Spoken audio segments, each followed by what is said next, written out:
প্রাইমেশিয়া বিশ্ববিদ্যালয়ের শিক্ষার্থী পারভেজ হত্যায় ৩ তরুণ আটক। জড়িত বাকিদের অবস্থান জানার চেষ্টা করছে পুলিশ। সহপাঠীদের প্রতিবাদ কর্মসূচি। দোষীদের দৃষ্টান্তমূলক শাস্তি আমরা দেখতে চাই।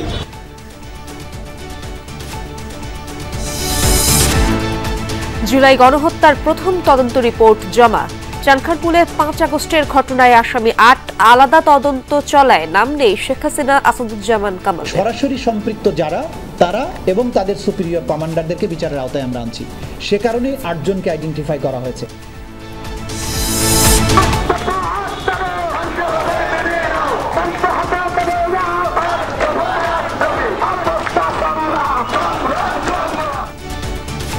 আট দফা দাবিতে কৃষি সম্প্রসারণ অধিদপ্তর অবরোধ। ডিপ্লোমা শিক্ষার্থীদের নার্সিং ও মিডওয়াইফারি কোর্সকে পাস কোর্সের মর্যাদা দেওয়ার দাবিতে বিক্ষোভ ও মানববন্ধন।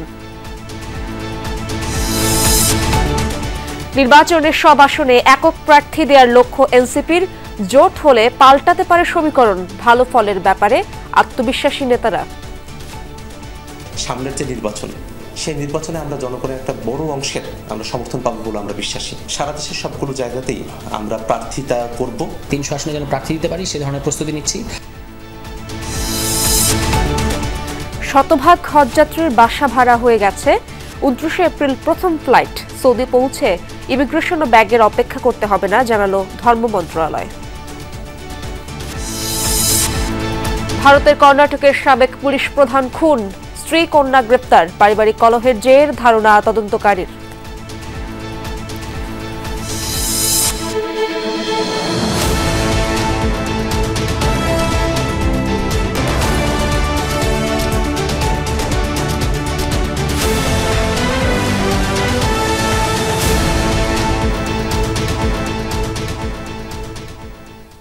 আমন্ত্রণ দুপুরে বাংলাদেশে। আপনাদের সঙ্গে আছি আমি ইশরাত জাহান। এতক্ষণ শিরোনাম দেখছিলেন।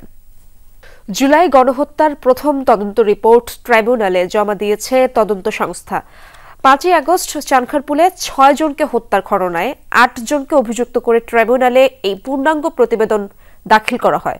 রোববার ৯০ পৃষ্ঠার এই প্রতিবেদন দাখিল করা হয়, যেখানে সাক্ষী ছিলেন ৭৯ জন। চিফ প্রসিকিউটর তাজুল ইসলাম জানিয়েছেন, শেখ হাসিনার সাবেক স্বরাষ্ট্রমন্ত্রী আসাদুজ্জামান খান কামাল সহ সরকারের উচ্চ পর্যায়ের অনেকের জড়িত থাকার প্রমাণ পাওয়া গেছে। কিন্তু শেখ হাসিনা সহ সুপিরিয়র কমান্ডাররা অনেকগুলো ঘটনায় যুক্ত থাকায় তাদের বিরুদ্ধে আলাদাভাবে তদন্ত হচ্ছে। তাই এই প্রতিবেদনে তাদের কথা উল্লেখ নেই। প্রতিবেদনে উল্লেখ করা হয়, সাবেক প্রধানমন্ত্রী শেখ হাসিনার কল রেকর্ড আছে, যেখানে তিনি গুলি করে হত্যার নির্দেশ দিয়েছেন। জুলাই গণহত্যায় প্রধানমন্ত্রী শেখ হাসিনার নির্দেশে স্বরাষ্ট্রমন্ত্রী ও বিভিন্ন বাহিনী ও প্রশাসনের কর্মকর্তারা জড়িত বলেও জানানো হয়। আসামিরা আত্মসমর্পণ না করলে রাষ্ট্রের পক্ষ থেকে আসামিদের জন্য আইনজীবী নিয়োগ করা হবে বলে জানান চিফ প্রসিকিউটর। প্রধানমন্ত্রী যিনি সেই সময় ছিলেন, তার নির্দেশ, সরাসরি নির্দেশে তার নিচের লেভেলে স্বরাষ্ট্রমন্ত্রী, পুলিশের আইজিপি, বিভিন্ন পর্যায়ের আইন শৃঙ্খলা রক্ষাকারী বাহিনীর কর্মকর্তা, বিভিন্ন বাহিনীর কিছু অফিসার, কিছু সিভিল সার্ভেন্ট, এরা এই অপরাধ সংগঠনে সরাসরি প্ল্যানিং, প্রিপারেশন, ওয়ার্ডার এবং সরাসরি সম্পৃক্ততার মাধ্যমে তাদের সম্পৃক্ততা এখানে আমাদের তদন্তে আমরা পেয়েছি। উচ্চশিক্ষার সুযোগ সহ ৮ দফা দাবিতে খামারবাড়ির কৃষি সম্প্রসারণ অধিদপ্তর অবরোধ করেছে কৃষি ডিপ্লোমার শিক্ষার্থীরা। সকাল থেকে অধিদপ্তরে প্রবেশের সবগুলো গেট বন্ধ করে রেখেছে তারা। শিক্ষার্থীরা এই কর্মসূচির নাম দিয়েছে এগ্রি ব্লকেট। আন্দোলনকারী শিক্ষার্থীদের অন্যতম দাবি, ডিপ্লোমা কৃষিবিদদের পাবলিক কৃষি বিশ্ববিদ্যালয়ে উচ্চশিক্ষা গ্রহণের সুযোগ দিতে হবে। সেই সাথে উপসহকারী কৃষি কর্মকর্তাকে ২য় শ্রেণীর কর্মচারী হিসেবে গেজেট করে প্রজ্ঞাপন জারি এবং প্রতি বছর নিয়োগের ধারাবাহিকতা বজায় রাখার দাবিও জানিয়েছেন শিক্ষার্থীরা। কৃষি ডিপ্লোমা শিক্ষার মানোন্নয়নের জন্য শিক্ষক সংকট দূর করার আহ্বানও তাদের। দাবি আদায় না হওয়া পর্যন্ত আন্দোলন চালিয়ে যাওয়ার ঘোষণা দিয়েছেন শিক্ষার্থীরা।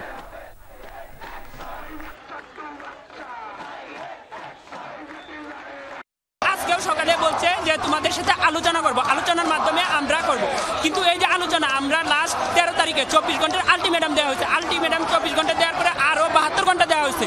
এর মধ্যেও কি করলো, আমাদেরকে একটা রেজুলেশন দিছে, বলছে আমাদের দাবি মানা হবে। সেই দাবিটা কবে মানা হবে? শিক্ষা উপদেষ্টা, কৃষি উপদেষ্টা তারা যদি আমাদের সাথে বসে আমাদেরকে লিখিত কোনো প্রজ্ঞাপন দেয়, আমরা আগামীকালই মাঠে ফিরে যাব। ডিপ্লোমা শিক্ষার্থীদের কর্মসূচির ব্যাপারে আরো তথ্য জানবো। আমার সহকর্মী তাজনুর ইসলাম আছেন সেখানে। তাজনুর, শিক্ষার্থীদের কর্মসূচির ব্যাপারে জানাবেন তারা কি কি কর্মসূচি চালিয়ে যাচ্ছেন এবং কর্তৃপক্ষের তরফ থেকে কি কোনো বক্তব্য পেয়েছেন কিনা আপনি? ইশাদ, এই মুহূর্তে খুবই উত্তেজনকর একটি পরিস্থিতি চলছে, সেটি আমি আসলে সরাসরি আপনাকে দেখাতে চাচ্ছি। একটু আগেই কৃষি বিশ্ববিদ্যালয় অর্থাৎ শেরেবাংলা কৃষি বিশ্ববিদ্যালয় ক্যাম্পাস, যেটি শেরেবাংলা নগরে, সেখানকার শিক্ষার্থীরা এরই মধ্যে এই যে কৃষি ডিপ্লোমা শিক্ষার্থীদের যে আন্দোলন, সেই আন্দোলনের বিরোধিতা জানিয়ে মূল ফটকের বাইরে অবস্থান করছেন এবং এক ধরনের উত্তেজনকর পরিস্থিতি এই মুহূর্তে আপনি নিশ্চয়ই দেখতে পাবেন যে তারা ভেতরে ঢোকার চেষ্টা করছেন, যে সেখানে কৃষি সম্প্রসারণ অধিদপ্তরের কর্মকর্তারা রয়েছেন, পুলিশ রয়েছেন, তার পাশে সেনাবাহিনীর সদস্যরা রয়েছেন। তারা সেই সমস্ত ব্যারিকেড কিংবা সেই সমস্ত বাধা টোপকে কিন্তু এই যে কৃষি বিশ্ববিদ্যালয়ের যে কৃষি সম্প্রসারণ দপ্তরের যেই মূল ফটক, সেটি ভেঙে ভেতরে ঢোকার চেষ্টা করছে। তবে মূল ফটকটি যদি কোনো মতে ভেঙে ফেলা হয়, ভেতরে যেই সমস্ত শিক্ষার্থী রয়েছেন, কৃষি ডিপ্লোমার শিক্ষার্থী যারা সকাল থেকেই আন্দোলন চালিয়ে যাচ্ছিলেন, তাদের সঙ্গে কিন্তু এক ধরনের মুখোমুখি কিংবা সংঘর্ষ হবার যেই শঙ্কা, সেটি কিন্তু রয়েছে এবং সেই রকমই খুব একটি মুখোমুখি অবস্থান এই মুহূর্তে আমরা দেখতে পাচ্ছি। আমরা 10 মিনিট আগে শেরেবাংলা কৃষি বিশ্ববিদ্যালয়ের শিক্ষার্থী যারা এসেছেন তাদের সঙ্গে আমরা কথা বলছিলাম। তারা 10-20 মিনিটের একটি আলটিমেটাম দিয়েছিল পুলিশ এবং সেনাবাহিনীকে, এবং সেনাবাহিনী তাদেরকে বারবার করে নিষেধ করেছে। সেনাবাহিনী তাদেরকে বারবার করে এই মুহূর্তে দেখতে পাচ্ছে সেনাবাহিনী এর মধ্যে অ্যাকশনে গিয়েছে, পুলিশও অ্যাকশনে গিয়েছে, কেননা এই কোনো মতে যেন মুখোমুখি অবস্থানে তৈরি না হয়, সেই ব্যাপারটি কিন্তু বারবার করে নিষেধ করা হয়েছিল সেনাবাহিনী এবং পুলিশের তরফ থেকে।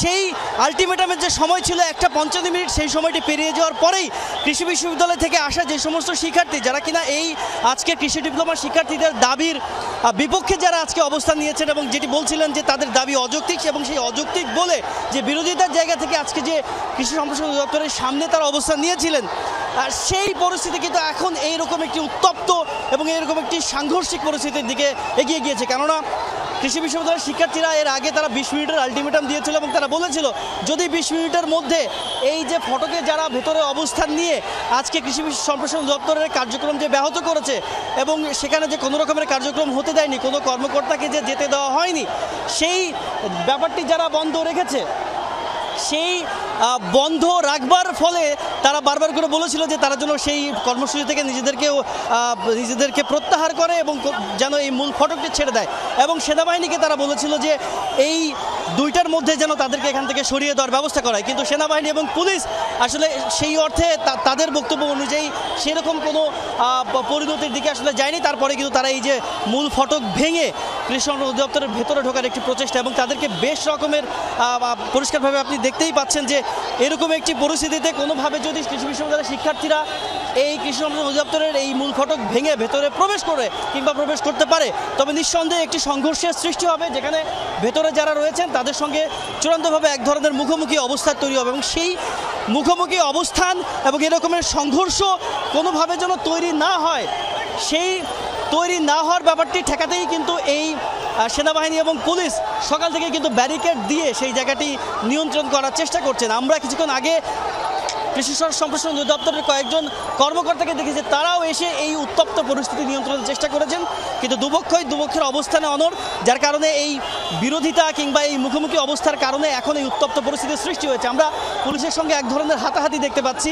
যেখানে কয়েকজনকে আমরা দেখতে পাচ্ছি যে পুলিশের যে ব্যারিকেড সেটি ভেঙে সামনে প্রবেশ করার চেষ্টা করছেন, এবং তার পেছনেই বলা চলে যে ঠিক পুলিশের পেছনেই অবস্থান করছেন সেনাবাহিনীর সদস্যরা, তারাও প্রস্তুত রয়েছেন, এবং তাদেরকেও দেখেছি এই মূল ফটকের দিকে যারা এগোচ্ছেন তাদেরকে আসলে নিবৃত করার কিংবা ঠেকানোর চেষ্টাটি করা হচ্ছে।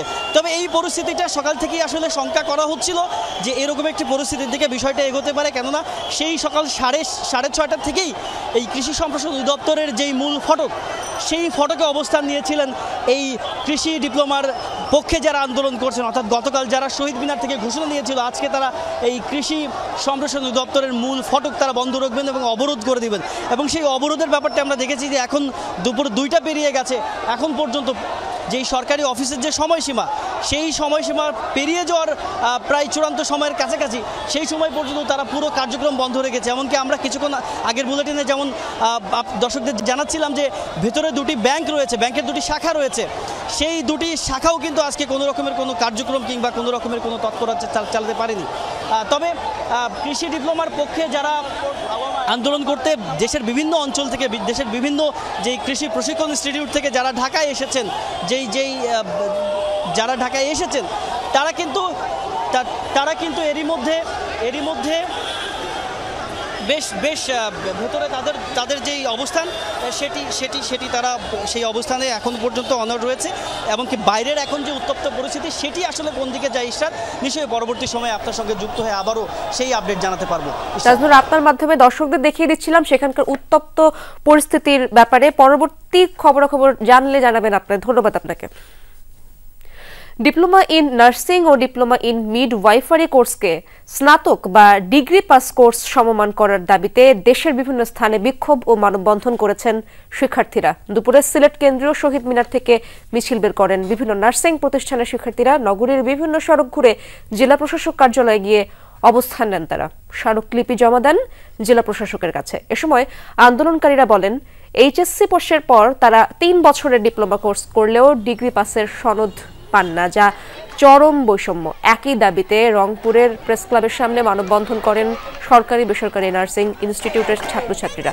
স্মারকলিপি দেন জেলা প্রশাসকের কাছে। দাবি আদায় না হলে কঠোর কর্মসূচি হুঁশিয়ারি দেন আন্দোলনকারীরা। এছাড়া সাতক্ষীরা, টাঙ্গাইল, জয়পুরহাট সহ আরও কয়েক জেলায় বিক্ষোভ মানববন্ধন করেন বিভিন্ন নার্সিং প্রতিষ্ঠানের শিক্ষার্থীরা। আমরা কিন্তু 3 বছর কোর্স করতেছি, আমরা সেম প্রসেসে এক্সাম দিয়ে আমাদের কোয়ালিফাই হয়ে আমরা 6 মাস ইন্টার্নশিপ করে তারপরে একজন রেজিস্টার নার্স হচ্ছি, কিন্তু তারপরেও আমাদের সার্টিফিকেটের দাম হলো এইচএসসি সমমান। এটা কিভাবে যুক্তিযুক্ত হয়? আমাদের 48 ঘন্টার মধ্যে যদি আমাদের দাবিটা পূরণ না হয় সেক্ষেত্রে আমরা কঠোর আন্দোলনের দিকে যাব। প্রাইমেশিয়া বিশ্ববিদ্যালয়ের শিক্ষার্থী জাহিদুল ইসলাম পারভেজ হত্যার ঘটনায় 3 জনকে আটক করেছে পুলিশ। গত রাত 12:15টার দিকে তাদের আটক করা হয়। আটককৃত 3 জন হলেন মোহাম্মদ আল কামাল, আলভি হোসেন জুনায়েদ ও আলামিন সানি।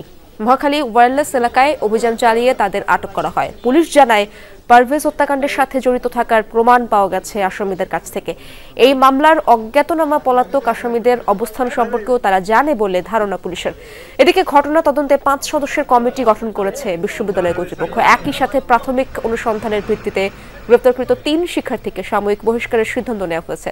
আগামী 3 কার্যদিবসের মধ্যে তদন্ত শেষ করার নির্দেশ দেওয়া হয়েছে কমিটিকে। সার্বিক পরিস্থিতি বিবেচনায় বিশ্ববিদ্যালয়ে 3 দিনের সাধারণ ছুটি ঘোষণা করেছে কর্তৃপক্ষ। গত শনিবার বিকেলে ইউনিভার্সিটি অফ স্কলার্সের 2 ছাত্রীকে নিয়ে হাসাহাসির ঘটনাকে কেন্দ্র করে প্রাইমেশিয়ার ইংরেজি বিভাগের শিক্ষার্থীদের সাথে পারভেজের বাগবিতণ্ডা হয়। সেখানে 30 থেকে 40 জন ঘিরে ধরে ধারালো অস্ত্র দিয়ে আঘাত করলে নিহত হন পারভেজ।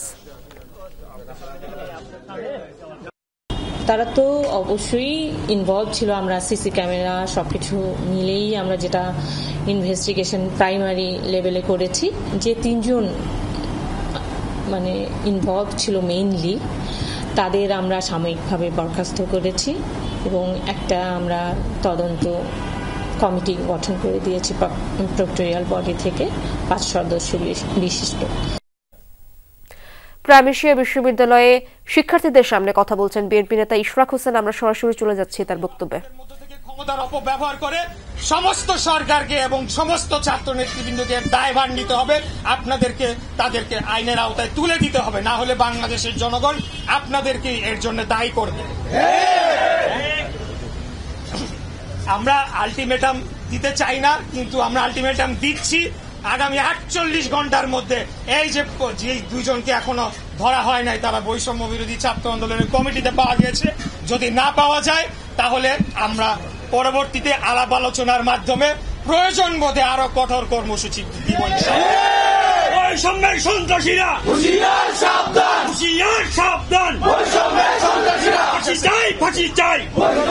সন্ত্রাসীদের কেন সন্ত্রাসী কেন? সন্ত্রাসীদের কোনো পরিচয় নাই। সন্ত্রাসীরা বিএনপি না, সন্ত্রাসীরা জামাত না, সন্ত্রাসীরা এনসিপি না, সন্ত্রাসীরা বৈষম্য বিরোধী না, সন্ত্রাসীরা সন্ত্রাসী। কিন্তু কেউ যদি তাদেরকে রক্ষা করার চেষ্টা করে তাহলে কিন্তু তারা বোকার স্বর্গে বাস করছে।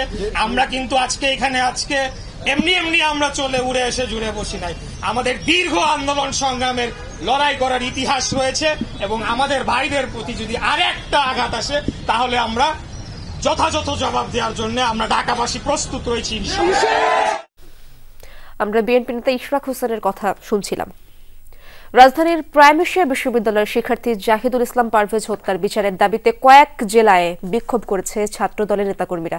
সকালে ভোলা সরকারি কলেজের সামনে ঘণ্টাব্যাপী প্রতিবাদ কর্মসূচি পালন করে কলেজ ছাত্রদলের নেতাকর্মীরা। এ সময় নিহত পারভেজের স্মরণে কালো ব্যাজ ধারণ করে তারা দ্রুত সকল হত্যাকারীদের শনাক্ত ও গ্রেপ্তার করে বিচারের দাবি জানান নেতাকর্মীরা।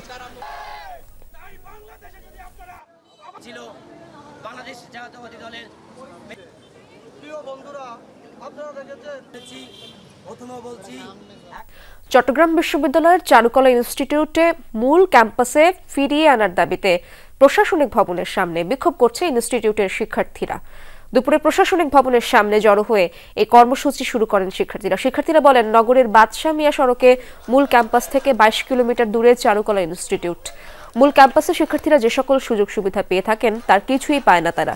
যাতায়াতের দুর্ভোগ থেকে আবাসন সবকিছুতেই পিছিয়ে তারা। মূল ক্যাম্পাসে ফিরে আসার দাবিতে যতবার আন্দোলন হয়েছে প্রতিবারই প্রশাসনের পক্ষ থেকে আশ্বাস দেওয়া হলেও তা এখনো বাস্তবায়ন হয়নি বলে অভিযোগ শিক্ষার্থীদের। এবার আর আশ্বাস নয়, বাস্তবায়ন করতে আমরণ অনশনের মতো কর্মসূচির হুঁশিয়ারি দেন শিক্ষার্থীরা।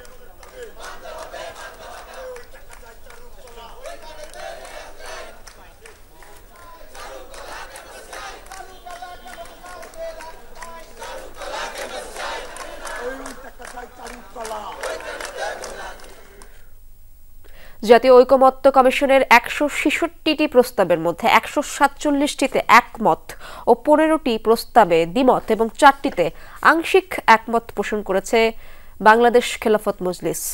সকালে দলটির সিনিয়র নায়েবে আমির মাওলানা ইউসুফ আশরাফের নেতৃত্বে 3 সদস্যের সাথে জাতীয় ঐকমত্য কমিশনের বৈঠক শেষে এই কথা জানান দলটির মহাসচিব জালাল উদ্দিন। তিনি বলেন, ফ্যাসিস্ট সরকারের দোষীদের বিচার এবং প্রয়োজনীয় সংস্কার দৃশ্যমান হওয়ার আগ পর্যন্ত নির্বাচনে যেতে রাজি নয় খেলাফতে মজলিস। এছাড়া সংবিধানের বহুত্ববাদ শব্দটি বাদ দেওয়ার পক্ষে মত দিয়েছে দলটি।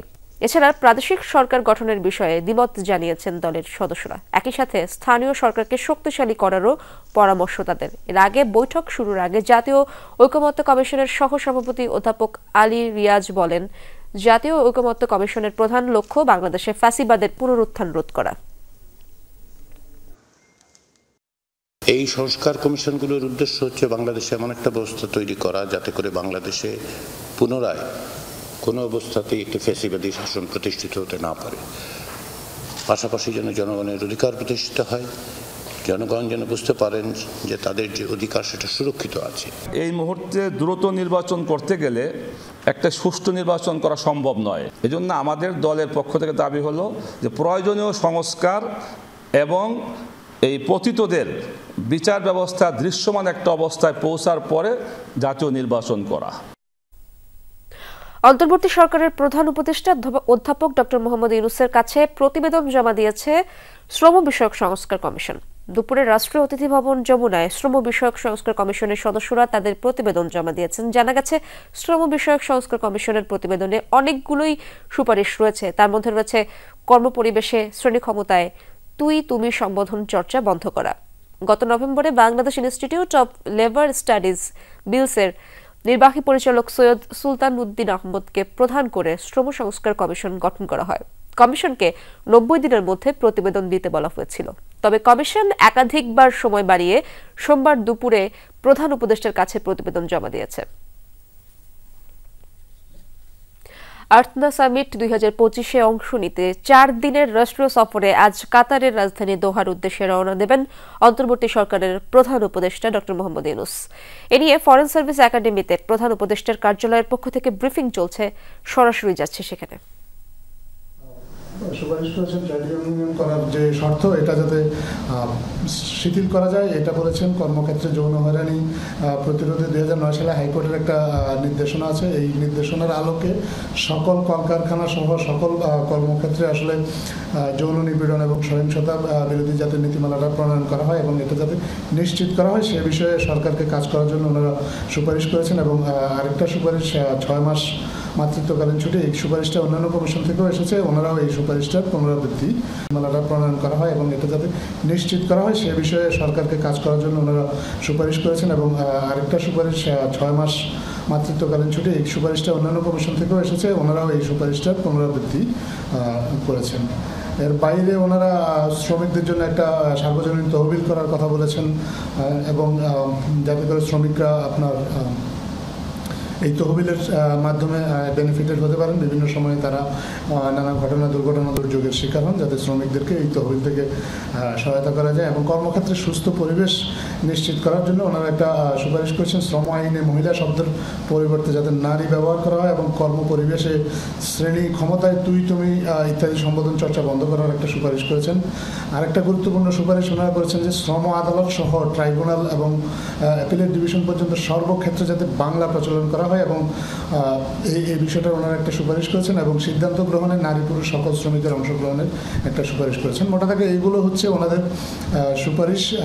এর বাইরে আপনারা একটু বিস্তারিত হয়তো ওনাদের প্রেস রিলিজের মাধ্যমে পেয়ে যাবেন বা আপনার রিপোর্টটা পেলেও আপনারা এই বিষয়ে আরও বিস্তারিত জানতে পারবেন। এখন যদি আপনাদের এই বিষয়ে কোনো প্রশ্ন থাকে আমরা আপনাদের সেই প্রশ্নের জবাব দেবো। ধন্যবাদ। জলবায়ু নগর চ্যালেঞ্জ মোকাবেলায় আঞ্চলিক সহযোগিতা বৃদ্ধি এবং টেকসই ভবিষ্যৎ গঠনে তরুণদের সম্ভাবনা ও উদ্ভাবনকে কাজে লাগানোর আহ্বান জানিয়েছেন প্রধান উপদেষ্টা ডক্টর মোহাম্মদ ইউনূস। এশিয়া ও প্রশান্ত মহাসাগরীয় অঞ্চলে জাতিসংঘের অর্থনৈতিক ও সামাজিক কমিশনের ৮১তম অধিবেশনে ভিডিও বার্তায় এই আহ্বান জানান তিনি। থাইল্যান্ডের রাজধানী ব্যাংককে চলছে এই অধিবেশন। গাইডেড বাই প্রতিবাদে শুরু হওয়া অধিবেশনে ৫৩টি সদস্য রাষ্ট্র এবং ৯টি সহযোগী সদস্য দেশ অংশ নিয়েছে। বাংলাদেশ প্রতিনিধি দলের নেতৃত্ব দিচ্ছেন প্রধান উপদেষ্টার বিশেষ সহকারী ডক্টর আনিসুজ্জামান চৌধুরী। উদ্বোধনী অধিবেশনে প্রধান উপদেষ্টা ভিডিও বার্তার মাধ্যমে অংশগ্রহণকারীদের উদ্দেশ্যে বক্তব্য দেন।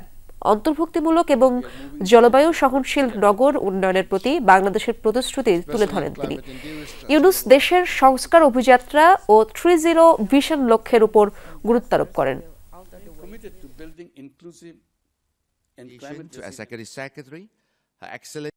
Sustainable urban development, the topic of this conference, is now central to our progress.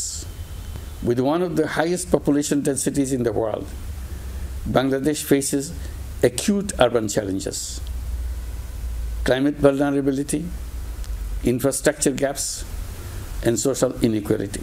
We must ensure our urban transformation is not only economically sound, but also socially inclusive and environmentally sustainable.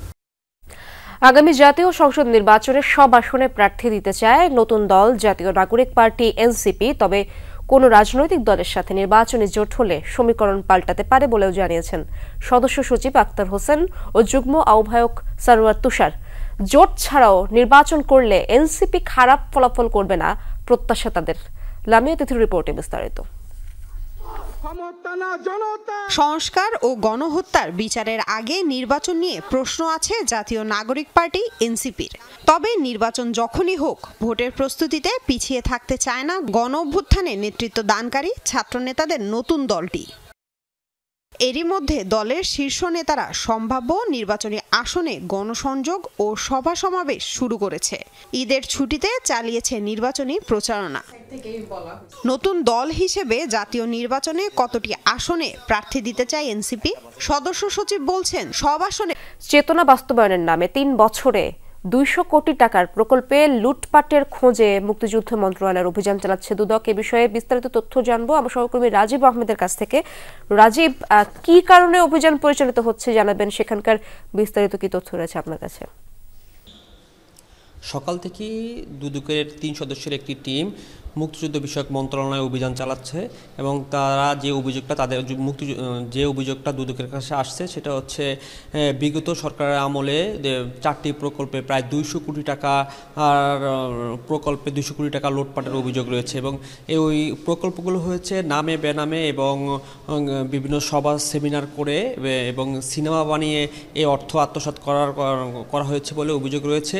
তারই প্রেক্ষিতে দুদক আজকে সকালে মুক্তিযুদ্ধ council এবং মুক্তিযুদ্ধ মন্ত্রণালয় বিষয়ক মন্ত্রণালয়ে এসে অভিযান চলছে। এই মুহূর্তে দুদকের টিম মুক্তিযুদ্ধ মন্ত্রণালয়ের সচিবের রুমে অবস্থান করছেন এবং তারা সেখানের তথ্যপত্র এবং কাগজপত্র বিশ্লেষণ করে দেখছেন। তারা আমাদেরকে জানিয়েছেন আওয়ামী লীগ সরকার আমলে বঙ্গবন্ধুর নামে সিনেমা সহ বিভিন্ন প্রকল্প তৈরি করে সভা সেমিনারের মাধ্যমে তারা এই অর্থ সংশ্লিষ্টরা এই অর্থ লুটপাট করেছে এবং এই অর্থ কিভাবে লুটপাট হয়েছে এবং প্রকল্পগুলো কি কারণে অযৌক্তিকভাবে প্রকল্পগুলো গ্রহণ করা হয়েছে সেই বিষয়ে দুদকের 3 সদস্যের টিম খতিয়ে দেখছে এবং তারা তদন্ত শেষে আমাদেরকে জানাবেন বলছেন। রাজীব, ধন্যবাদ আপনাকে। বাংলাদেশ রেলওয়ের হাসপাতালগুলো জনসাধারণের জন্য উন্মুক্ত করে দেওয়া হচ্ছে। অবকাঠামো ও স্বাস্থ্যসেবা সংক্রান্ত উন্নয়ন শেষে সাধারণ মানুষ সারা দেশে রেলের 10টি হাসপাতালে চিকিৎসা সেবা গ্রহণের সুযোগ পাবেন।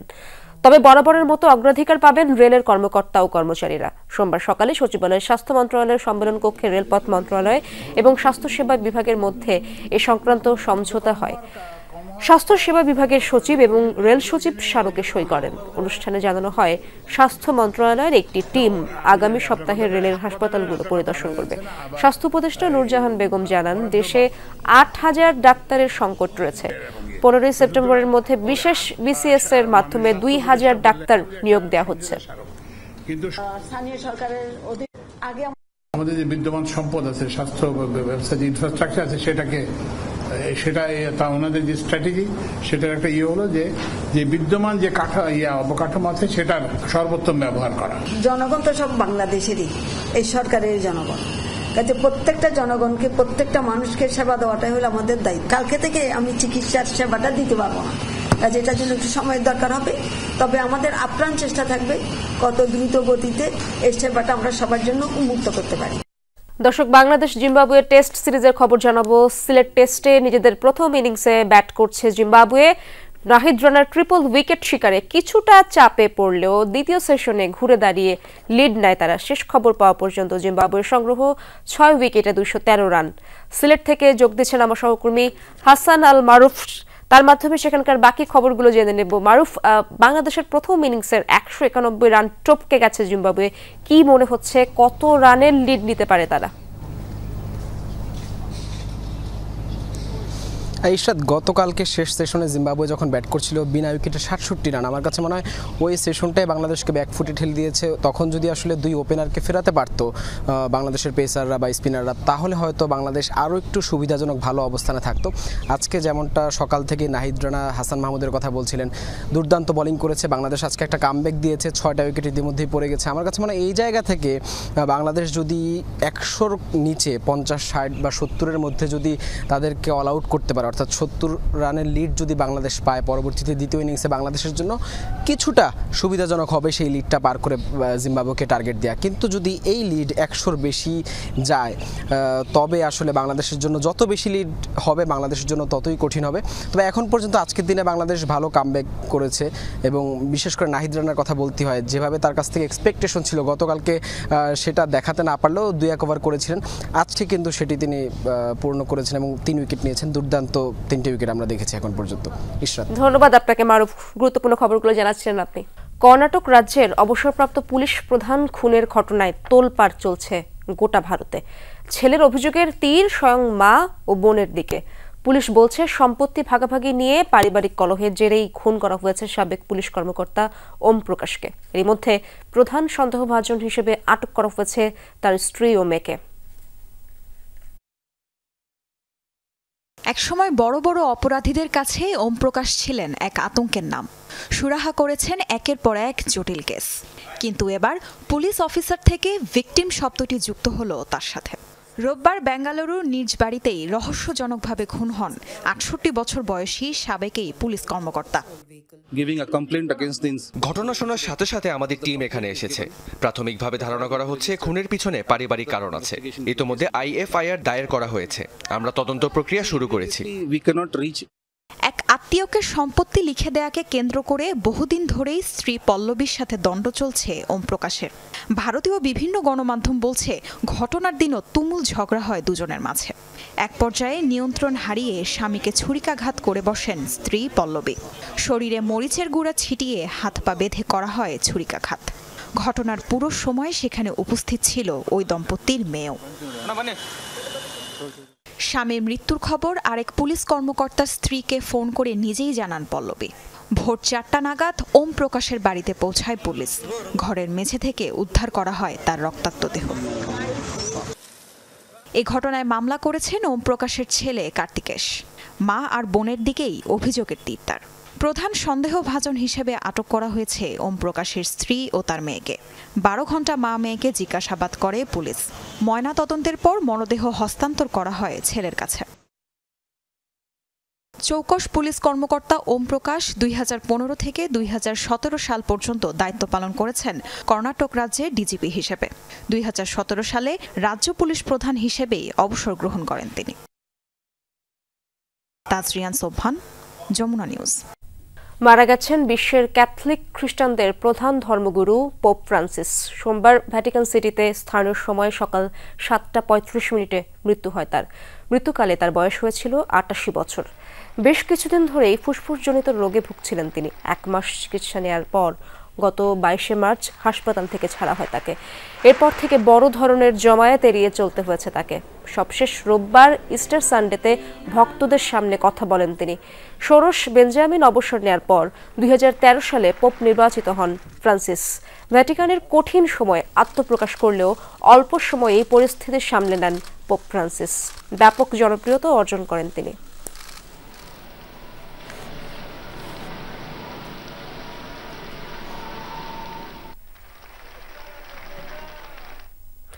গাজায় যুদ্ধবিরতি লঙ্ঘনের 1 মাস পেরোলেও এখনও নির্বিচার হত্যাযজ্ঞ চালাচ্ছে ইসরায়েল। নিরীহ বাস্তুচ্যুতদের তাঁবু লক্ষ্য করে চলছে অবিরত বিমান হামলা। গেল 24 ঘন্টায় আগ্রাসনে প্রাণ গেছে আরও 33 ফিলিস্তিনির। আহত হয়েছেন উপত্যকার অর্ধশতাধিক বাসিন্দা। এদিকে সোমবার ভোরের আলো ফোটার আগেই দক্ষিণ গাজায় বানি সুহেলিয়ার একটি বাড়িতে বিমান হামলা চালায় তেল আবিব, যাতে মৃত্যু হয় কমপক্ষে 3 জনের। এর আগে রাতভর বোমাবর্ষণ চলে রাফা, খান ইউনিস, জাবালিয়া সহ একাধিক স্থানে। এছাড়াও আল মাওয়াসি ক্যাম্প সহ নিরাপদ ঘোষিত অঞ্চলগুলোতে নিরন্তর বোমাবর্ষণ করছে আইডিএফ সেনারা। 1.5 বছর ধরে চলমান আগ্রাসনে প্রাণ গেছে 51,000-এরও বেশি ফিলিস্তিনির। যদিও গাজার সরকারি তথ্যানুসারে এই সংখ্যা 61,700-র বেশি। দর্শক, এই ছিল দুপুরে বাংলাদেশে। এতক্ষণ যারা সঙ্গে ছিলেন সবাইকে ধন্যবাদ।